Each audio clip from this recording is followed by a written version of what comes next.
Hey, everybody. Welcome to Open the Gates. I'm your host, Matt Burke. And tonight we're going to be talking about Judex. It's a book you guys are going to really love. We're going to have on the creators tonight, Michael Odin and Neff. So if you guys could give a warm welcome. How's it going, guys? What's up? How you doing? Glad to be here. Thanks for Good coming. evening. Thank you, man. That wrangle you guys up.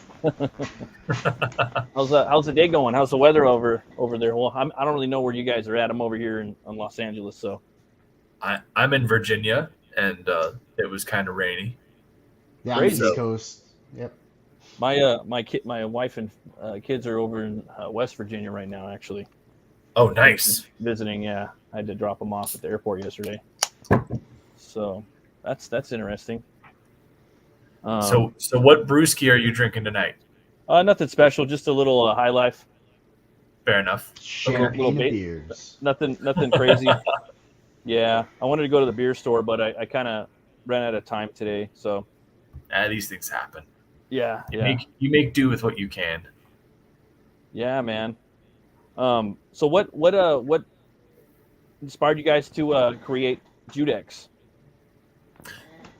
Oh, So you are the man behind the story. So yeah. So I'm a huge fan of the Shadow. He's one of my favorite characters, and one of my periodical bouts of me researching when he goes into public domain, so I can drool over the potential of writing a Shadow story. Hell yeah. I found out about this character called Judex, who first appeared in a series of silent short films, serialized silent short films in 1916. That was potentially one of Walter B. Gibson's influences. And I looked up the character and I could see it like right away. And I looked into the character. He had these hypnotic abilities and everything like that. It was really cool stuff. But there was something missing from the character, from a design aspect and from a storytelling aspect. Like the original story was this much smaller scale, Count of Monte Cristo style revenge story about a man who is trying to bring this corrupt banker to justice because this banker financially ruined the main character's father. So as we were doing more research, Neff had pointed out, because I had been talking to him about this a little bit, Neff had pointed out that at one point, like during the Nazi occupation, Judex had actually been in France used to publish Nice.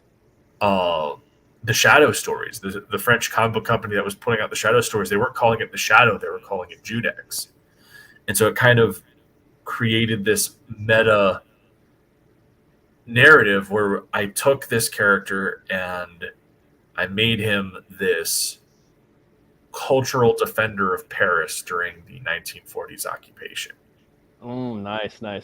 That's brilliant. And so I went in, and as I said, when you look at his design, you can see, like, obviously we've got that slouch cap and the cloak, and it's very iconic, and you definitely see where the inspiration for the Shadow and everything could conceivably come from with him. But with the bare face, there was an element missing. And so Yeah. even the Shadow has the scarf, right? To Yeah, give like- it that air of mystery and that Yeah. that mystique. And the And I mean, gigantic nose too, like the Yeah, huge nose, 100%. depending on the artist, Yeah, like there's all these elements that tie together that element of the cloak and the slouch cap and everything like that. Yeah. And so I decided to give him a carnival mask, and I drew up like a very rough sketch. Like I dabble in art, but I'm no professional. We had initially partnered with this different artist, and I had done up this original sketch, and I was like, make something like this, where like I wanted to make this carnival style mask that kind of works in the facade of the scales of justice. Nice. and I wanted him to have this special pistol, the special revolver that would be like his instrument of justice. And that's where everything really started. And about this point, I think I had a script written.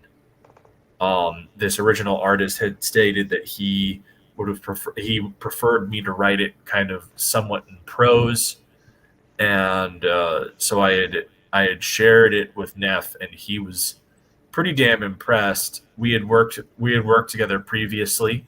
Right. Oh, well, we were still working together at that point. I was on draft, like 4 of Miss? Yeah. This is the original pinup. Yeah. That's fucking dope, dude, too. Like, so as you can see, the both of them are. Yeah. The original outline had like the scales for the actual scales. It's funny. Way more prominent here. Yep. Yeah. It's funny you said that too, because like I pictured that, but for me, it was on top of the scales would be like the eyebrows. Yeah. Well, and that's the whole thing is when we got So Fabrizio, he kind of he took the design and made it his own as well, and dope. I think that it's even better because it's more subtle. So let's bring up. We've got them somewhere. Yeah, I love the design of this character though, man. Yeah. So we've got like you can kind of tell that like this fillery kind of makes that the scale shapes as it's going up, and then under the eyes, around the cheekbones, you've got the weights of the scale, and then the chain comes down and creates that X, which creates the which like outlines the symmetry, but it also again acts as both like the chain part of the scale as well as I feel also somewhat informing the scale shape as well. Like I mean, we kept the scales underneath the eyes, but the chain works much better as an X. X is a better design choice than the Y, which, I mean, when you take different angles, the Y doesn't necessarily look as good as the X. X is just a stronger symbol. Yeah, I think that the cheekbones really pops. Like that's something very creative. Like as from a visual standpoint, you don't really see characters with that. You know what I mean? On like in superhero, like the only thing I really see something more like to that would be like in wrestling, like war paint. You know what I mean? Yeah, the cheekbones are definitely a part of the design, as you can see here. And they pop off right underneath the eyes. Oh yeah. Yeah. That's badass, dude. And that's on the campaign too, huh? I cannot wait to get my mask. These are available on the campaign. Howdy, y'all. I cannot wait, Neff. I'm going to wear that mask all over the damn place. You have no idea. I'll probably get in trouble. I'll wear it into work one day. It'll be good. Love the gun, man. Love what you guys do with the gun, the design. What's that? Yeah, that's actual justice. Oh man. Yeah, so it's modeled after the Peacemaker, and the way that the story behind this weapon is called the Veuve, or the Widow. It's made from the blade of the guillotine from the French Revolution. Oh, nice. You always leave that little last part out when you say the guillotine. It's the guillotine that sliced off the head of the tyrant during the French Revolution. It cut the heads off of multiple tyrants. There you go. Louis, it cut off Marie Antoinette. It cut off guillotine, Pierre. not a guillotine. Yeah, the guillotine.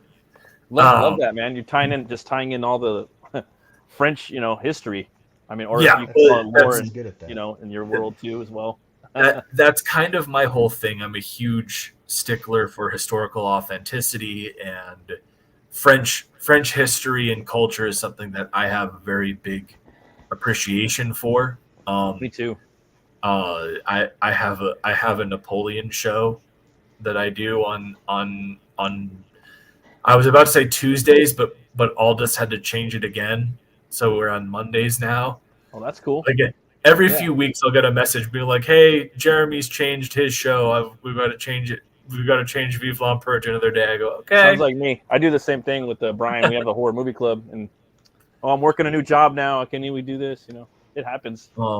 That's awesome, though, man. I love the way you're incorporating the different things from French history into the if you're a fan of French culture and history, let me tell you, man, there are so many Easter eggs. The Court of Miracles. The Court of Miracles, which is his effectively his bat cave. It's I call it the hub of the mystic, and it's this underground catacomb filled with artifacts of Parisian and French culture. So you've got the sword of D'Artagnan, the letters of Cyrano de Bergerac, the Iron Mask, the Phantom's music box, the chandelier from the French Opera House as well.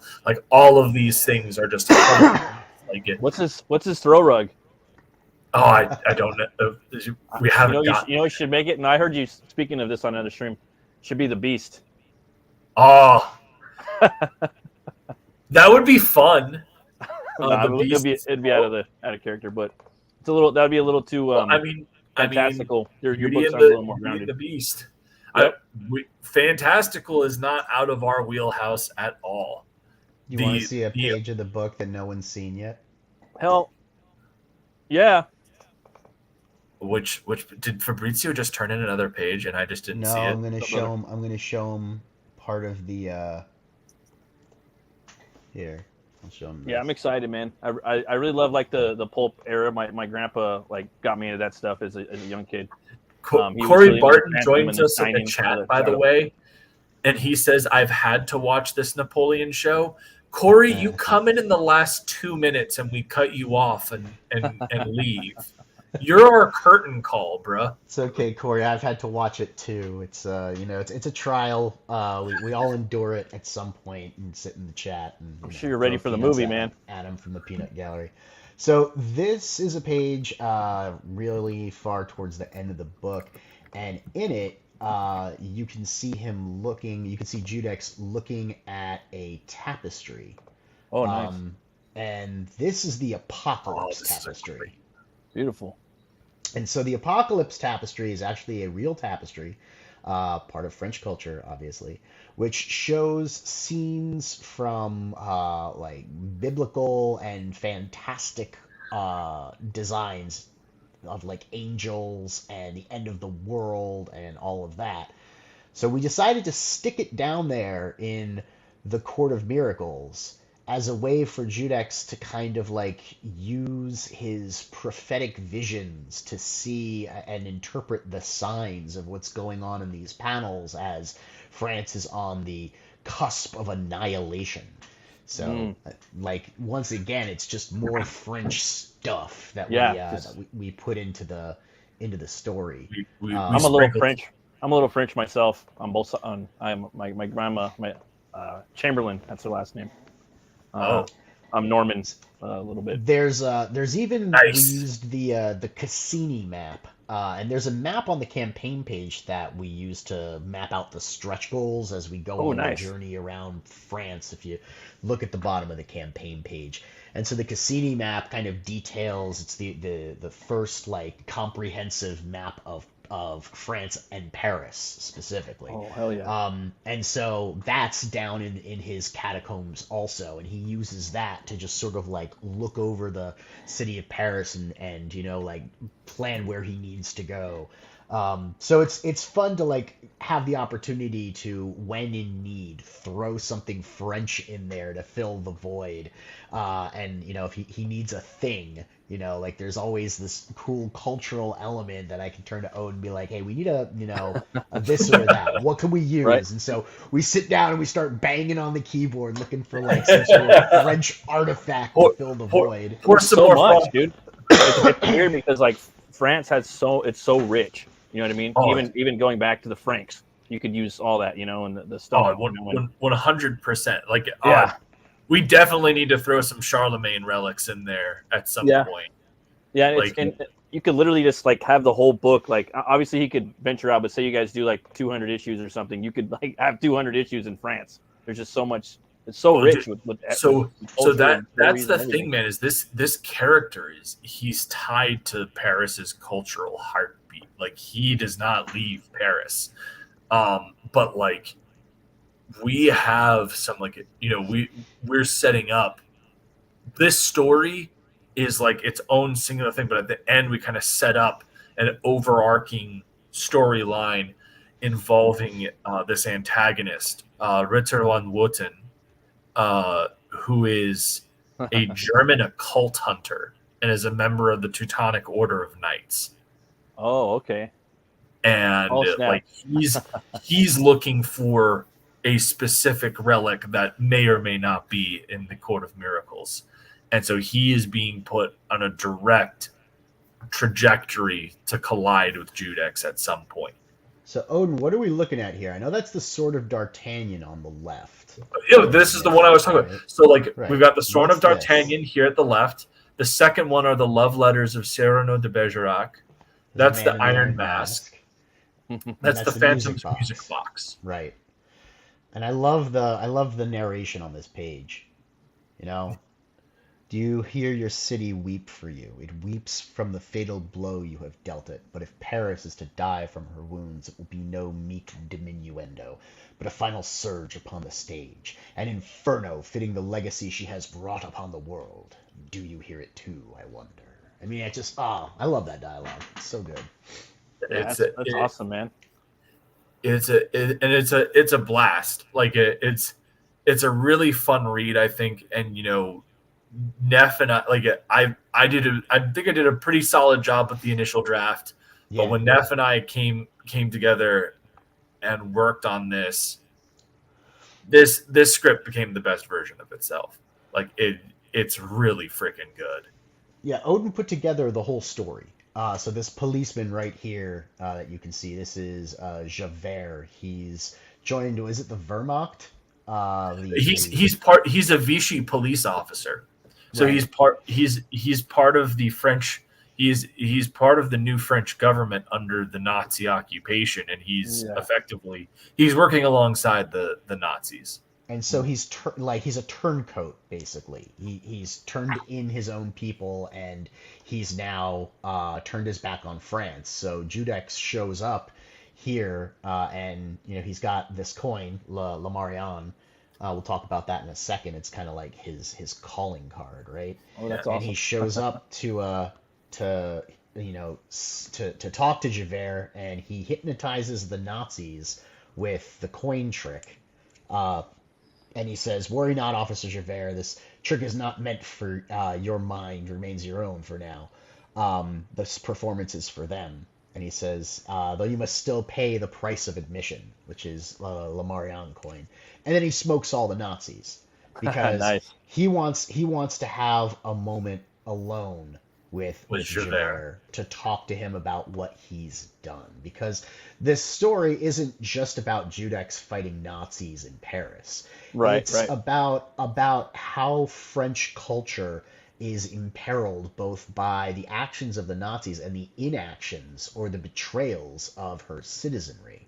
And so in a way, it takes on this V for Vendetta-like motif, where Judex is trying to rally people to his cause to take back the city from those who would diminish its culture and who would grind it under, the boot of oppression. So in a way, there are, some parallels between what we're experiencing with American culture and what in the book is being portrayed as happening to French culture. Yeah. So I think that part of this really stands out from the shadowy specter of justice that comes and visits righteous vengeance upon the wicked. There's more to it than just shooting people in the face. There's like a real introspection into the lives and motivations behind under the people who have made these decisions. So I think that's kind of cool. It's a good reflection on the times too, so it's still relevant in that way. But then it's doing a lot, it's checking a lot of boxes, for me. Yep. I can't wait to get it. I haven't backed it yet, but I do plan on doing it. Red dress. Will there be any curly mustaches? Not in this book, but I promise you we will have somebody with a curly mustache at some point. Twirl his little mustache. Twirling a stash. So I got to ask you guys, you got a favorite metal band? Oh, that's not fair. How about favorite right now? Because I was actually just talking to Shelby yesterday. He was wearing his Gojira shirt. From France? I was like, France Gojira, yeah. What's that? And they're from France? Yeah. Oh, hey, that I didn't know. Hey, that's awesome. Timing.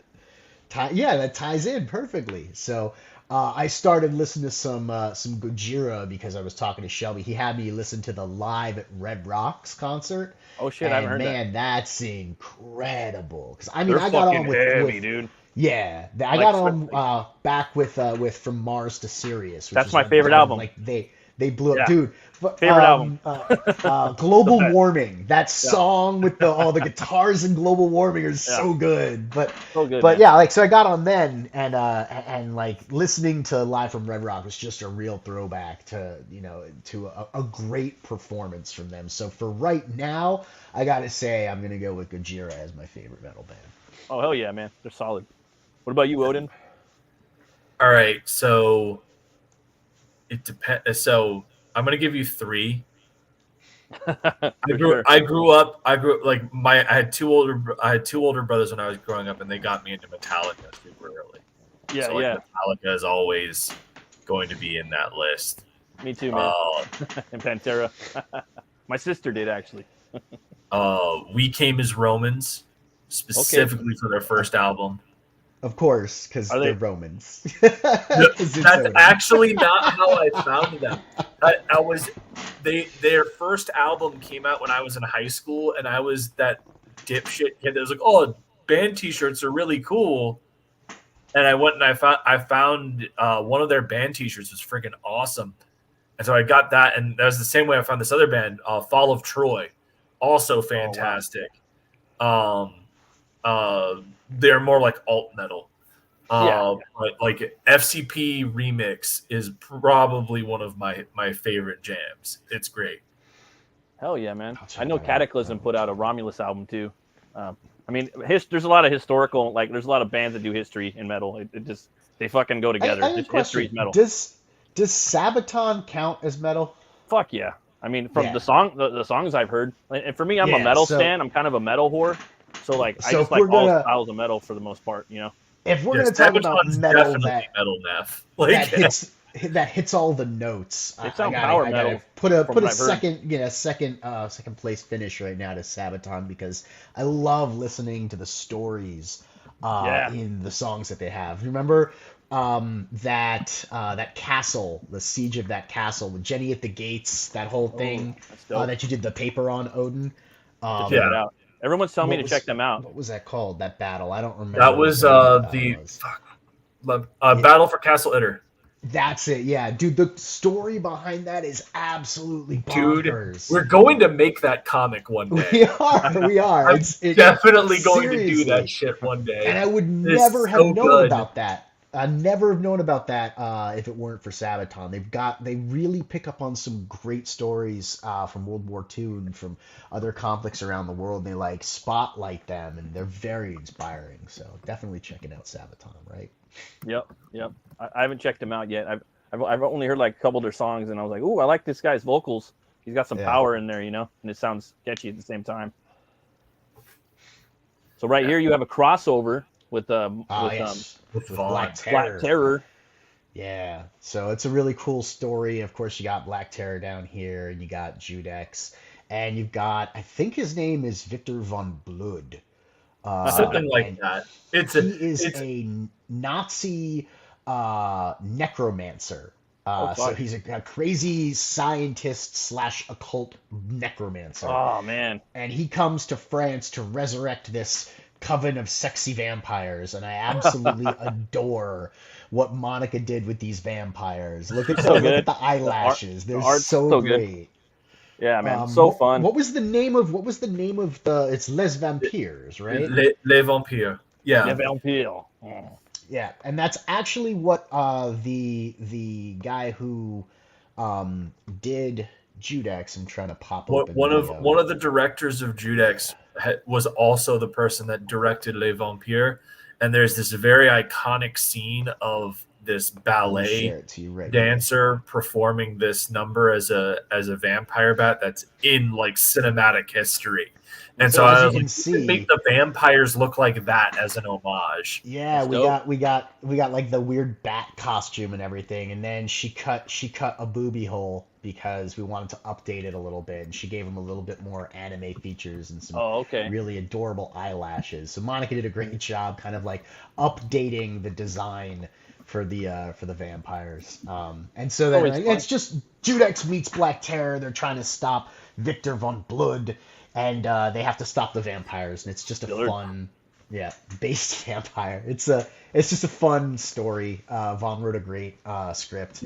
There's a lot of you got a little bit of fantastical shit in there, a little bit, or he could dabble. He could, he could have some fun. What about the beast? You guys aren't using the beast, the other beast, right? Have you ever done? Not yet, no. Okay. Well, I got him in my next book. Later on.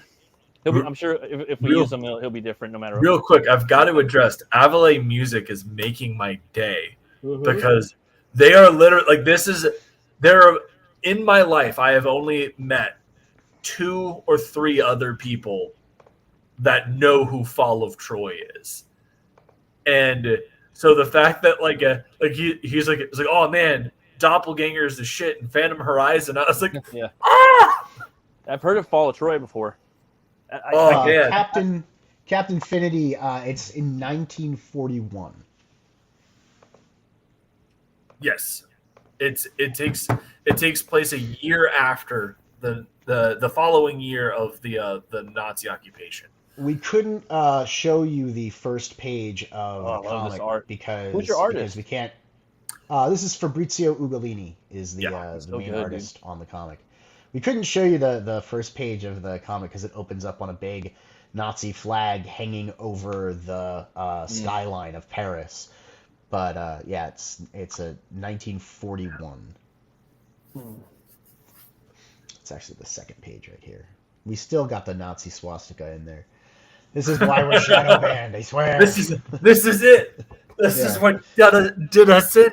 We can't but they're on every page. The armbands and everything, they're everywhere. Like we couldn't get away from it. Look, it's right there. See, but we got in trouble with Indiegogo for it. What inspired you guys to go with black and white instead of color? I'm just curious. I think Odin wanted to stay true to the spirit of the original black and white film, and do like the grainy element to capture Judex's original appearance in the black and white serial. But also, I think he's got this really neat idea about justice having black and white sides and gray tones in the middle, balance. It plays into the morality tale. So it just kind of made sense. Yeah, no, it's perfect. I just had to ask, just on general principle. I'm gonna do black and white probably for every book that I create going forward. It just that's great. There needs to be more of them. There's actually there is a pretty sizable market for people that I've noticed. Even on this campaign, when people saw the Judex Black Terror book, we had 5 people in the chat on one of our streams who were like, "Is this going to be available in black and white too?" I was right. I might be able to do that. We'll see. We'll see what the printing cost would be. I think it's cool. You do your book in black and white, and then maybe have a black and white cover, and then maybe an alternate cover. So, if it's a new IP, you kind of show the costume, what the colors kind of look like. That way, when they're reading it, it populates in the head. Something like this. Something like that, yeah. Something like this right here, yeah. Yep. It's another Shadow homage. That's awesome, man. And I love how you gave him a Colt too. So he's got a cowboy gun. It was modified, or it was designed inspired by a cowboy gun, right? Yep. Yeah. Yeah, that's badass. The Peacemaker. Yep. And then there's this. I'm really excited for this. I don't think anyone's as excited for this as I am. And I'm a nerd with cover finishes and shit like that. So this is Russ Leach is the artist, and the bright white treatment is glow in the dark. Oh, So nice. It'll glow like that eerie white / greenish white under, in the dark. And then the Eiffel Tower itself is a spot gloss laminate on the matte black finish. So it is textured and it stands up because it's shiny and the background is matte. And then Judex himself glows, and the glow in the dark hits the Eiffel Tower just a little bit. So it kind of glistens. It's just like a really cool, yeah. It was a little expensive, but I thought that the finish was really dope, so we had to go with it. And of course, this is hollow foil, so that's gonna be nice and shiny. The Virgin. I did not know that the Irwin J. Rosa was hollow foil. Oh yeah, it's totally hollow. And it's literally written there on the campaign, and I feel like a complete badass. Virgin hollow foil. And you said Judex has some sort of telepathic powers, if I'm not mistaken. Yeah, he's got. So the great thing about Judex is he's bullshit. He's whatever we need him to do, and we kind of justify it by him having access to these weird mystical artifacts. So you notice that he hypnotized the Nazis, right? So he's got like this hypnotic, and that harkens back to the original story. We have like this mesmerism element, but like his mask allows him to like peer into the souls of the people he's got beneath his gaze of justice, and the cloak of midnight allows him to like melt into the shadows and become insubstantial and stuff like that. And the Widow has as many bullets as it needs to render justice. So it's like Odin likes to say, it's the unlimited ammo cheat, but at the same time, it makes if sense. a person underneath it's, like who he's bearing down on, if they're not guilty, the Widow doesn't have a bullet for them. Right. Yeah. So it's like it's a great way to pull that little reversal too. That's cool, man. Like like for me, I wouldn't even need none of that. It's just he simply is, and but the fact that you guys do it and you still don't give too much away. Oh yeah, we don't explain any of this shit. But you're still, but I mean, it's still there. You know what I mean? And there's that you had all that. That's fucking awesome, man. Yep. I love all the. He might need to do other things in the future, so we might introduce other things that he pulls out in order to do stuff. I think he does grab the sword of D'Artagnan at some point and start laying the smack down with it. The righteous vengeance of that blade. Yeah. Carve a D into a motherfucker's forehead real quick. Yeah, right. D. Judex giving him the D. Yeah, or give him the J. You want a J? No. Yeah, you guys got a favorite movie? Oh man, Favorite movie? Like it. Shit. You got to pick one, just one movie. Okay, so asshole. I watched Ocean's 11 today. Okay. It's not necessarily my favorite, but I watched it today and I was seriously impressed with the camera work and editing. And I watched it because I'm trying to expose myself to a lot of ensemble pieces right now, just a lot of ensemble movies to watch the character dynamics, because I'm working on a script with an ensemble cast. Right. What are they doing? For a different project. I'm working on the next Mavericks, and there's a team, right? So it's an ensemble, driven story. So I'm really trying to get character interaction and character dynamics. And I gotta say, Oceans was fantastic. All 11 people, all very distinct narrative voices, all of them just merging together to pull that off in very unexpected but very enjoyable ways. I really had a fun time watching that. Hell yeah. What about you, Odin? You got a favorite movie? You were killing me. I tried to buy you time, my brother. I tried. Look, this is what you have to understand, Matt. What you have to understand is, prior to me writing comics, you want to know what I did? I was a freelance industry journalist. I specialized in writing reviews for comics and film. Awesome. So you asking me, hey, what's your favorite movie, is like, You do 1 or 3 movies. That's what I would say. Pick 1 or 3. All right. If it's too hard. If I'm So going, Odin's favorite movie is Troy with I Brad will murder Pitt. you. He probably hates that movie, huh?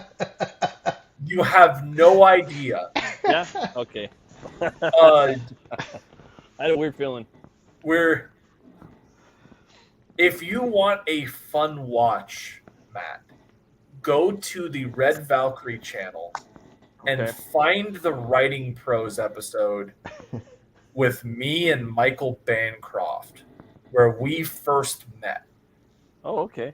Michael Bancroft set me on a Troy rant and put his character icon to Brad Pitt's Achilles just to piss me off. We've been friends ever since. But anyways, all right. So if I'm going 3, Citizen Kane,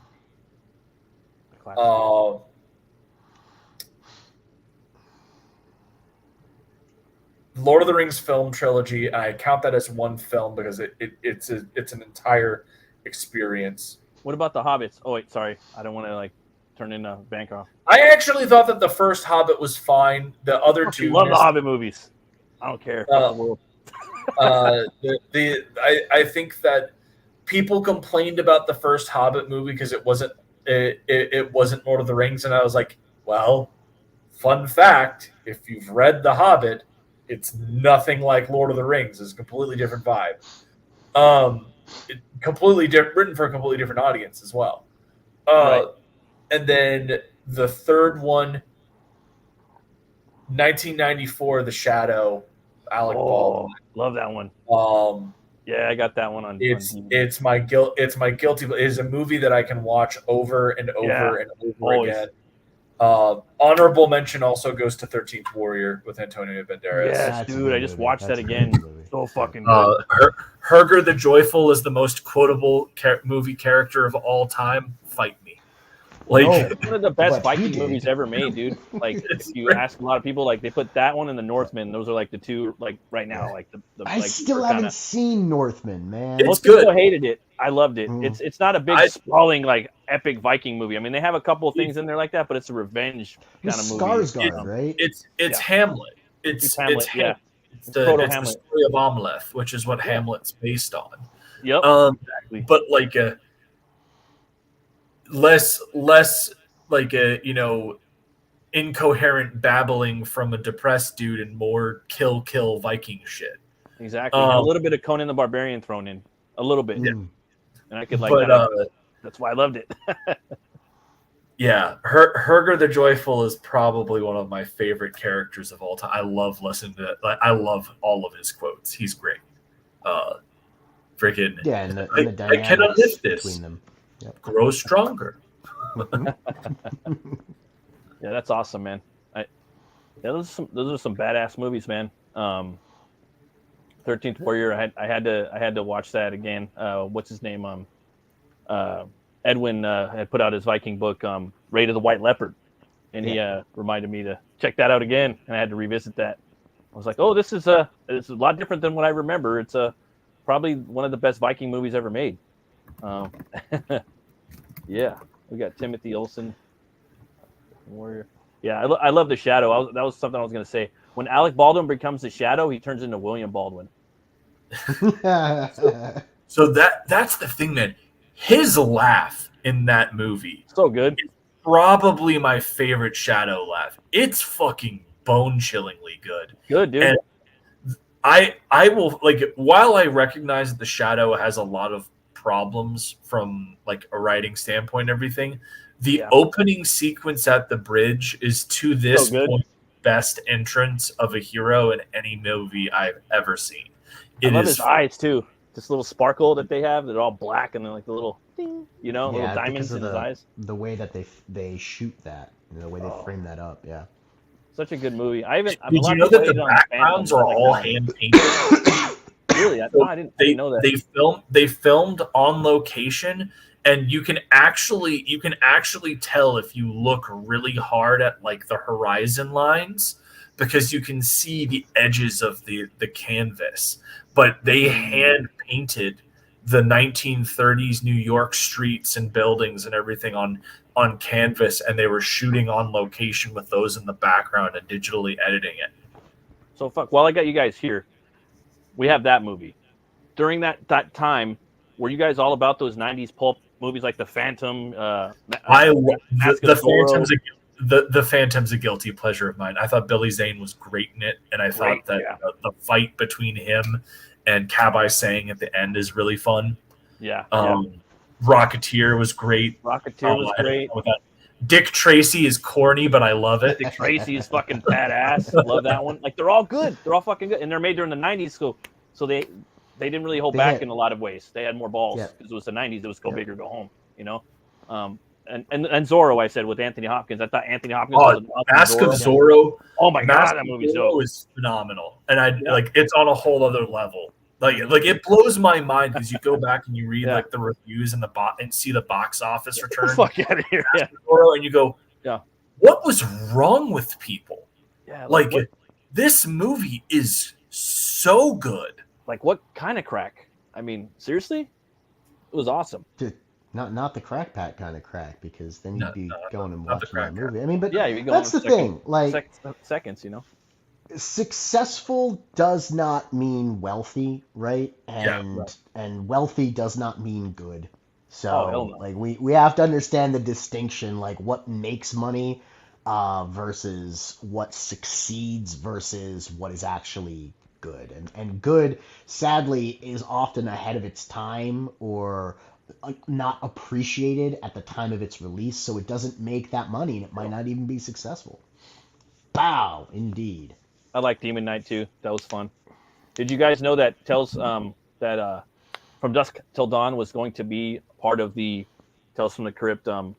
I had heard something about I heard that. Yeah, it was going to be. Dusk Till Dawn was a good movie too. Love that movie. A lot of fun. My grandpa, he was a Detroit cop in the 1950s, so he was really into the Shadow, the Phantom. You know, he had the Phantom rings. He gave it to me when he died. He had a Phantom toy, so I seen a lot of these movies with him before he died. So that for me, like these old pulp characters, and he did some shit back in the day. I'll just say that. So my grandpa, he was kind of like a pulp villain in some ways. So like these movies really have and these books really have a spot in my heart, man. So whenever I see him, I just like get all giddy, you know. Oh, absolutely. I mean, Lee Falk's the Phantom is another character I would love to fucking play with. I think he's got such an incredibly rich lore, and really just sky's the limit with what you could do with him. But gotta wait until, because I think he's actually in the public domain internationally, but in the States he is not. It's weird. A lot of characters really fucking weird.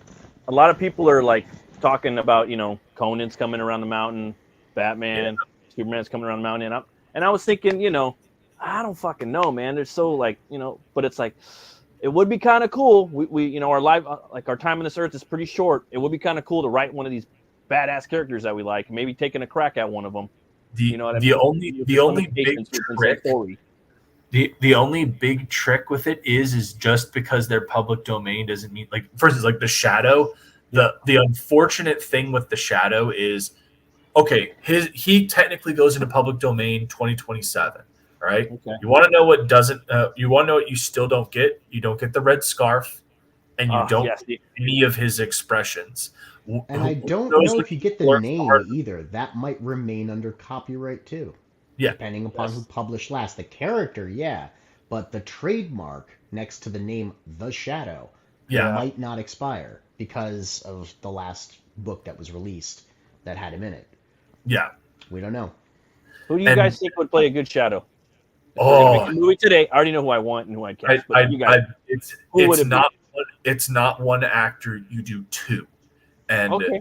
I think that this is something that the Alec Baldwin film did really well, where they used the makeup to make Baldwin look different. You have but to. You have to. The shadow is supposed to use his abilities to cloud men's minds as part of his disguise. And so Lamont Cranston, Michael Fassbender. The Shadow, Hugo Weaving. Okay, that could be perfect. What about you, Neff? No idea. Okay, you guys ready? Buckle up. Adam Driver. I don't think that he could pull off the laugh. I think his nose would work for the scarf. He would fit the I could shadow. see that. Look at the voice, dude, in the face. Yeah. Oh my god! And he's a fucking Marine dog. Like he's like, I'm like, and I don't even like that fool. I seen him in one like NASCAR movie. Like we had one arm. I was like, okay, he's pretty cool. Like he's a tremendous actor. I think that he's like cool. If you've seen him in The Last Duel, he does a very good job opposite. I want to watch that. Yeah. The Star Wars movies is just like, but I know he's got a fucking he's voice. Even good in those. Those movies suck. He's like the only redeemable quality about them is his performance as Kylo Ren is pretty damn good. Yeah. And they didn't even really give him a lot to work with either. It's like you're an angsty teenager who's mad at his father. Like, but I'm not the only one that thinks about him like as a shadow. Like as soon as I heard his voice and I saw his face, I was like, dude, fan cast. I've seen pretty buff, and I was like, the person that's brought it up. Yeah, like he's the shadow for sure. My only concern is his ability to handle the laugh, because like the laugh is that it's so integral to the character. Like the laugh is the shadow. It's such an important part. You'd have to go back and listen to some of those, some of the old shows, I like Baldwin's a lot, but some of the old ones, the cackle, like it's scary, dude, straight up. And that's the whole point. You have to scare people when you're the shadow. I think you really have to, as a viewer or a listener or a reader, you have to be a little scared sometimes. Like, ooh, that gave me a little chill, Yeah. But yeah, I hear you. I just had to ask you because that's a. Oh, that's fine. It's something that I've thought about immensely, and like literally lives in my head rent free all day. I was wondering, so we're on the campaign right now. Do you think we might be able to go over some of the tiers? Yeah, man. You guys have some of the fucking coolest tiers of the summer. Why, thank you. Any campaign. I mean, dude, you guys got the whole costume, man. I ain't gonna lie, if I had the money, I would buy all those and I would be Judex for Halloween. I would do that. I'd take my kids trick or treating down by the college and that would be. I didn't put it on the tier for the full Judex because I didn't want to promise that I'd be able to do something that I couldn't. But I did manage to get a hat. Oh, I mean, hey, you're there. You know what I mean? So like it fits. It even sits correctly on the head, holds the mask on. The mask isn't even strapped right now. Just put that cap on, and you got the piece too, right? Yep, I do. But so that's all you need. The hat completes the look. Yeah. So I was concerned because, if you have the mask, the cloak, the gun, you still don't really have the whole thing. You need the hat. So I found the hat. Gotta have the hat. Really happy about that because that's fucking dope, dude. Completes the look. But anyway, yeah. Let's talk about it real quick. So the featured tier is Fraternité. Now we named the tiers after the French. What is it called? What is it, Odin? It's not the French. It's Liberté, Égalité, Liberté, Fraternité, Égalité, for liberty, brotherhood, equality. Yeah. And it's on the coin too. I don't want to call it a motto, but that's kind of what it is. It is. It's the rallying cry or the motto. And you can see it right here on the back of the coin, Liberté, Égalité, Fraternité, on the back of the Justice coin, this is La Marianne. You get this on the Liberté tier. You get this in a coin capsule. So this is a collectible coin that you get to keep, and as you saw farther down on the page in the art, he gives these coins to his agents, or he passes these coins, in some way. They're significant to him. They're like his calling card. So awesome. With this, you get to join Judex in his resistance, which I thought was kind of neat. But the Fraternité tier is like the big featured tier. It's the main book. Yeah. It's the coin. It's the glow-in-the-dark Rich Ayala print, which Oh is yeah, up man. here. Rich got down on that piece. Yeah, Yeah. he really did. It This was That would be is a cool incredible. tat, man. That'd be a cool Yeah. tattoo, like right on the arm or on the forearm. I love the barbed Yeah. wire that he threw in there. The too. barbed wire crown in there is The crown. beautiful. Yeah. Because I told him, I was like, I want a Day of the Dead sort of sugar skull Yeah. motif, kind of like put your stank on it, you know? And then he Yeah, threw yeah, in totally. the roses, the candles, and the barbed wire. And I was like, that's And immaculate. it's Right got there. a Phantom of the Opera like feel Yeah. to it Yeah, as it well. does. Like Totally. if you look at it and then you look at like the Broadway musicals like poster, it's like it sings like it's so good. I gotta say too, like totally off topic, real quick. One fucking cool thing about Paris is they have the coolest like gothic, like you guys could spin this into like a gothic like horror thing at any point because they have like the operas, they have Notre Dame. Notre Dame Cathedral yeah. plays a massive part in the second story. I mean, it's featured in the first story. It's at the very end. It's there's one page right before the ending of the first book. I think it's the second to last page where you see Eiffel Tower's there. So much cool shit in there. So then it's the main book, the coin, the rich print. Then it's both variant covers plus the Black Terror crossover comic. Gotta get it. Plus a metal mini print of the Black Terror crossover comics cover. So like I would have to get that. Everything. I have to get that one. That's the one. That's the best deal. Like because I want all of that. It's everything. Yeah. I would feel like bad, dude, if I didn't get I'm gonna be honest. Like if I just got the book, I would just be like, damn, dude. I would feel bad. The book's a good deal too. I mean, you can also do this, which we call the El Guapo after Eric El Guapo, because he hates all of the stretch goals and tchotchkes and everything. And I love he just wants an inexpensive book. So it's just the book, no coin, no rich print, no anything, just the book, but free shipping. So with shipping the way that it is right now, most shipping is at least $5. So you're getting the book for $5 basically. Damn. Yeah. I haven't even heard of that. Damn, you guys are it's hard to do. Breaking some new water with that. Neff blew me away when we were going through and planning the campaign tiers and everything, and Neff was like, "Hey, do you want to do this?" And I was like, "Can we do that?" And he goes, "Yeah, we can do it." And I was like, "Yeah, we shave our margins down to right around 30%, so we make maybe $1.50, $2 off of the books, selling them that low. But I'm not trying to make $25 on a 30-page book. That's kind of crazy. So then we also do have digital, except our digitals are limited to 50 because I wasn't just going to give you a digital comic if I have a tier where you get free shipping plus the book for 10. I can't rightly sell the digital for like $2, right? So I made a deal with Chris, the CEO over at Global Comics, and he hooked us up with vouchers for 3 months of the paid subscription. So with this $10 tier, you get the download of our book that you can download to your hard drive or to wherever from the Global Comics website, because that's a service that they offer. They sell, digitals and you get to keep them.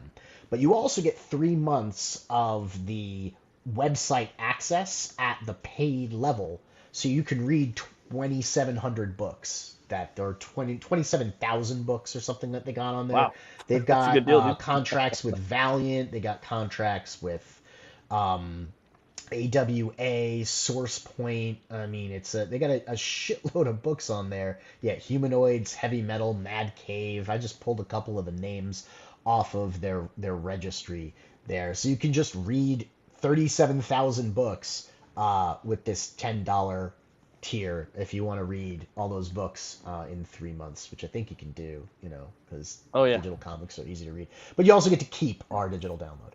Then there's the Liberté tier, which is the basic $20 that gets you the comic, the Rich Ayala print, and the coin. There is not free shipping on this tier, but we did get shipping down pretty low. I think I want to say it's like $8, which is cool. Which is really good considering shipping prices, and most often than not, you're getting just the book for $10 on other campaigns. Then there's the Egalite, which is the Liberté, but one step up. You get to choose either the Erosa cover or the Rust Leech cover. And if you're going to want both, just get the tier above that, and just get the Fraternité tier because you get so much more. Right. And then you get there's the mask tier, which it's the hand-painted mask and the Liberté tier, plus free shipping on everything. But there's also an add-on. If you were to click on it, it would take you to the add-on section, and you could add on an upgrade to go to the Fraternité tier, which is the tier with both the variants and the crossover comic and the mini print. And that's only $15 extra, because you're getting the $20 tier for free included in the price, right? So we're giving it the upgrade for half price for you. So instead of going from 20 to 50 being 30, it's only going to be 15. I thought I could try and save you guys a little bit of money that way. Then, of course, there's the revolver, which comes in a collector's box that also has a bracket mounting, so you can mount it on the wall. You can see it right there. There's like the little bracket that goes around it. So you can either put it on your desk or you can mount it on the wall. Also comes with the Liberté, same deal as with the mask. You can upgrade to the Fraternité, and then there's the full Judex, which is just everything plus the hat. That's not featured on the tier. The Cape of Midnight. That's awesome, man. Which is going to be hand tailored by my wife, Frequency. Oh, cool. That's badass, man. Yep, those are the tiers. I also love the way you set up the page too, just like the layout of the page. I'm a real sucker for that type of stuff. This is the inside of the cloak, right? Yes, it's the inside of the cloak. It's the inside of Judex's cloak too. That's cool. Like in the story. comic, we had to take that was a huge pain in the ass. Okay, let me tell you, getting the pattern off the inside of his cloak, which Fabrizio just kind of drew because he liked the fleur-de-lis sort of shape of everything. Yeah. And then getting this to kind of accurately line up, doing the fabric this way. So we actually had to edit the way that it wraps around because it's not actually evenly cut either. So making the graphic was a pain in the butt too, because we only had 1, 2, 3, 4, and then it stopped, and you couldn't cut this to make that wrap around. So we had to get very creative with how we copy pasted this to make it as wide as we did, and then of course to do the fabric. But I won't bore you with all of the details of the behind the scenes stuff. But we encountered some tricky shit. We had to be creative to overcome it. You guys did it, and that's awesome. That's really cool, man. Well, you heard it, folks. You guys got 3 days left, right? You guys are just sitting at about 17 right now, right? We might extend, probably extend just to give us more time. But the thing is that you can't find us on Indiegogo. We don't show up in Explore. So you go to comics, right? Like you won't find us. If you go to, where is it? Comics. We don't show up in the comics section, right? We don't show up anywhere. We don't show up under search either, which is incredibly frustrating because you can't look. There are comic books that have ended right in the search section. Comic books that didn't even meet their funding goal. But where's Type 1? Yeah. You know what I mean? Like where's Adam's book that just launched tonight? Where's that? It launched tonight. Where is it?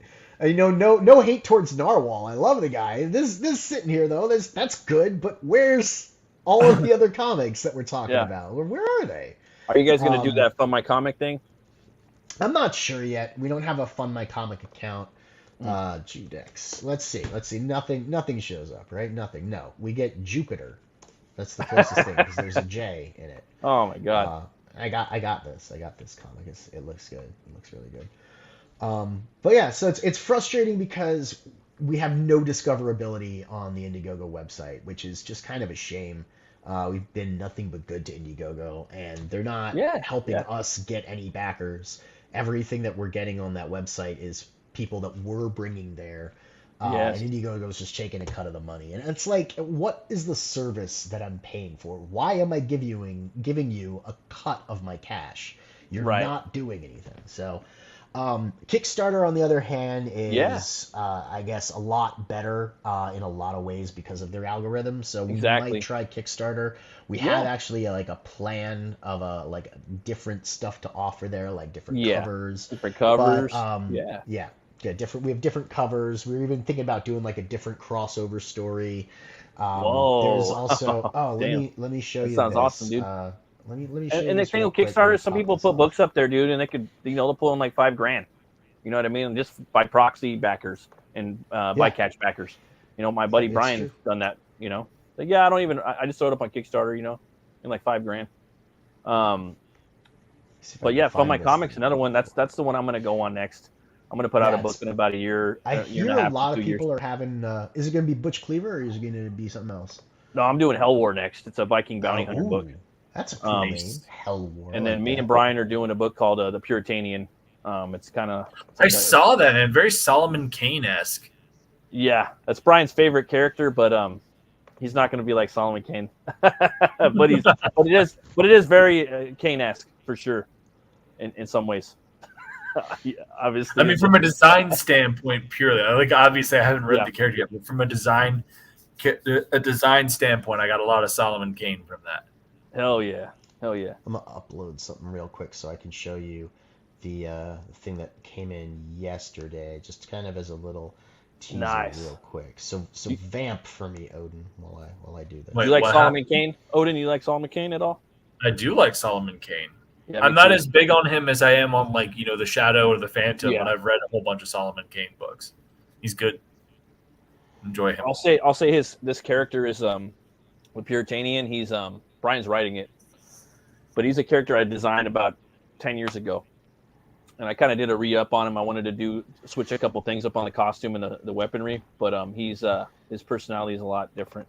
It's gonna be a lot more joy. I'll say the book's gonna be a lot more joyous, but very bloody and black and white.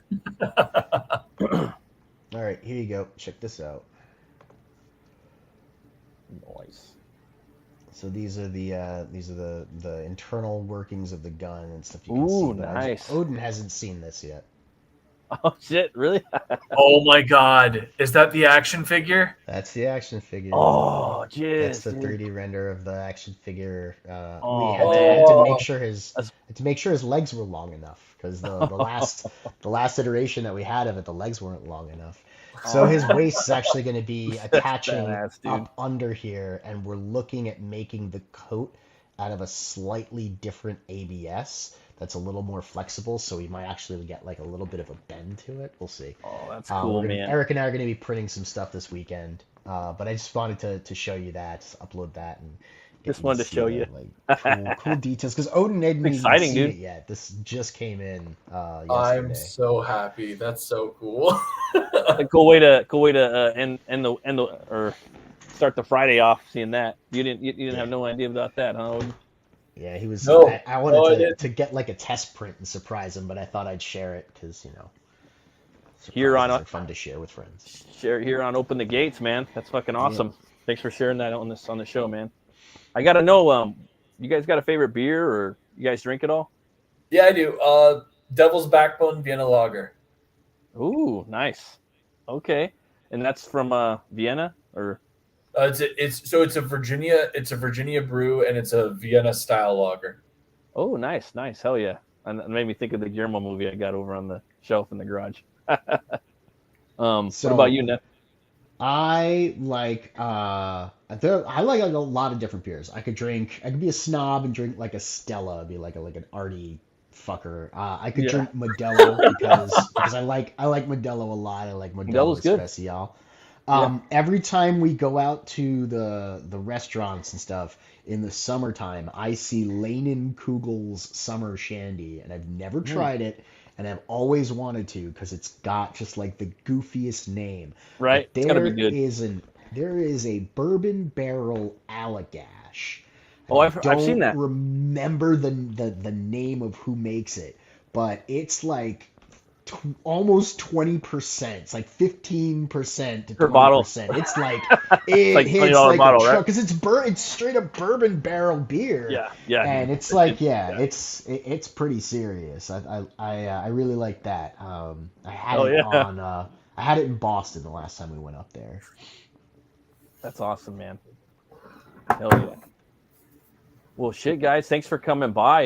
Is there anything else you'd like to share or that we haven't talked about the campaign? No, I think that. Oh well, yeah. Let me show you the stretch goals real quick. They're not that interesting. Oh, that's fair. That'd be cool. They're not that interesting, but no, I mean they might. We unlocked new ones recently, didn't we? I love stretch goals. 7,500. I think we did. I don't know if we updated the page though. Okay. That could be my bad. I might need to show those stretch goals. At the end of the day, man, like I love just the book too, but I love my tchotchkes. You know what I mean? Yeah. And the stretch goals, like $7,500 Wapo just wants the book. At the end of the day, I do want the book, but it's like fucking Christmas when you get all that stuff. You know, I haven't even opened my fucking Maverick shit. That thing's fucking heavy. I got a review coming for that too. I already got the beer, everything. What do you see the beer I got for that? I've got the Mavericks box, and when you open that thing up, it's like I felt inadequate. I've been doing this for fucking 4 years at this point, Matt. I've been doing it for 4 years. I opened up the Mavericks box, and I was like, well, I'm nothing. Now? No, I've seen videos. Like there's so much stuff in here. I don't even know. I can't wait to read the story, man. I'm looking forward to reading that. Because when I like to do my little reviews, but I like to do everything all at once. I like my energy. I like to look at the book and read it and then do like a review, do it all in one take. Boom. Like it's all there, you know? So is that this is the stretch goal that we just unlocked. This is the Judex trading card. Oh, that's awesome, man. And there is the Ritter von Wotan trading card. That's the other stretch dope, that dude. we just unlocked. The pair of these will be coming together. Oh man, as a stretch look at all the goal. detail in the background. I could sit there for 5 minutes just staring at everything. Yeah, he did he went all out for this card. Yeah, love it. Yeah, that's cool. And then if I pop that off, then I can show you this real quick. Just that's what's already on the page. But it is the neat little map at the bottom that we got for our stretch goals. Oh yeah. I remember you were talking about his map. It's like his back computer, sort of, kind of. Yeah. So I showed that with you. So this is the map that it's not the Cassini map, but it is a 17th century map that I found to use. The Cassini map doesn't quite work for this. But we have a Dean James die cut bookmark unlocked so far. So really neat thing is that the slit goes up from the bottom of his cape to his elbow, so that just kind of goes over the page, and that way his perfect his gun, and his folded arms stick over the top a little bit. Then there's Skunk Artworks glow in the dark. Skunk, man, another one. Him and Dean, man. Like there's just certain people that are just a lot of good cats in the scene, man. I just love their art, man. Did Dean he design the outfit and everything, or I seen some stuff online. I don't know if I don't know. It might have been for this, but he didn't design anything for Judex. He was my my co-creator on the Embrace though. Like hell yeah. He designed the Embrace, and yeah, that's my story, and he's bringing it to life. He's doing really good stuff. Dean's great. And then there's Shay the Red's chibi stickers. You got Judex, you got Javert, and you got Ritter von Wotan. And we just unlocked the $7,500 stretch goal, so we'll plop the trading cards on there. And then we've got just a couple more. There will be a glow-in-the-dark light-up standee that we're doing. Ooh, nice. I thought that would be really neat, too, like a Judex figure that lights up, that glows. You know, it'd be cool. It'd be cool. What? A Judex radio show.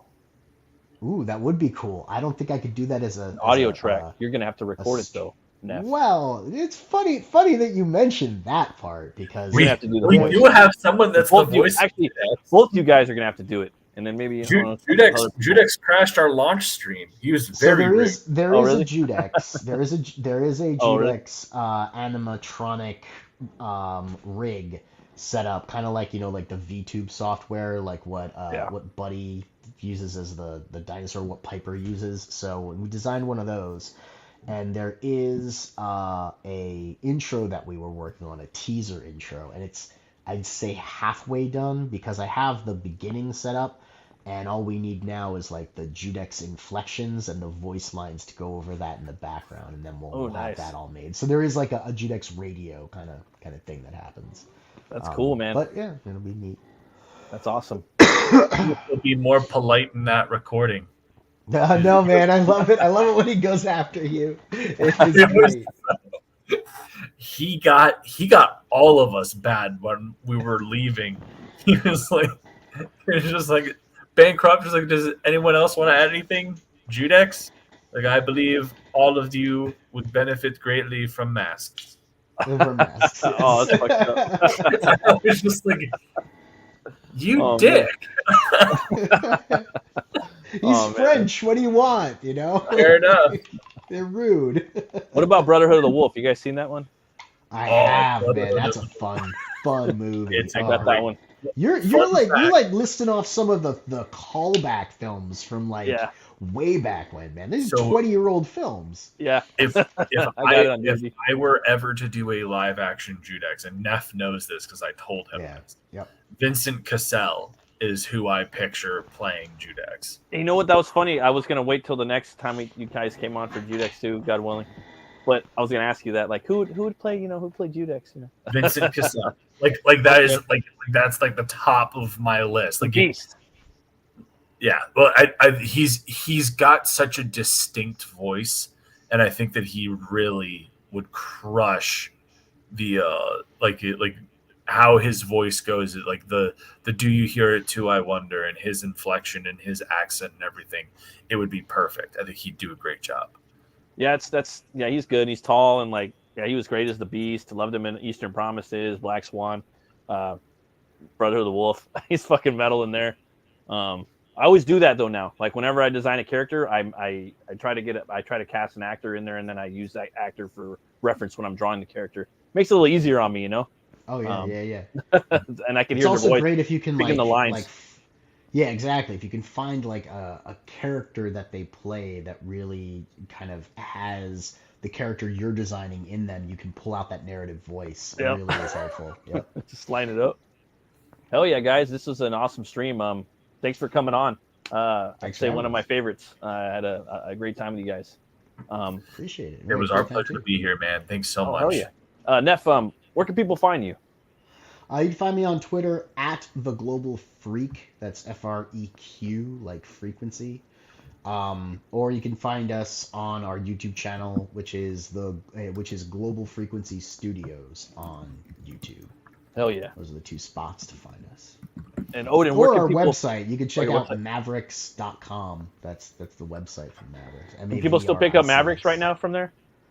You can order Mavericks, nice. Only the basic cover. Everything else right now we actually completely sold out of some of the variants. We're not going to be able to get those out to you, but you can order the basic book. None of the tchotchkes, unfortunately, come with the book. You had to be there, You had to be there. You guys got like $150 in value. You had to be there, but you can get the book. You catch it on the story, and Mavericks 2 is coming out.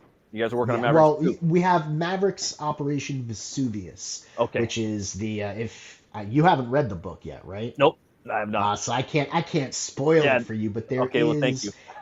there is an operation. There is a mission that takes place sort of simultaneously as the story of Maverick's origins is unfolding, because that is about the team that goes into Ulaanbaatar and their mission, which spans both big volumes of Origins 1 and 2.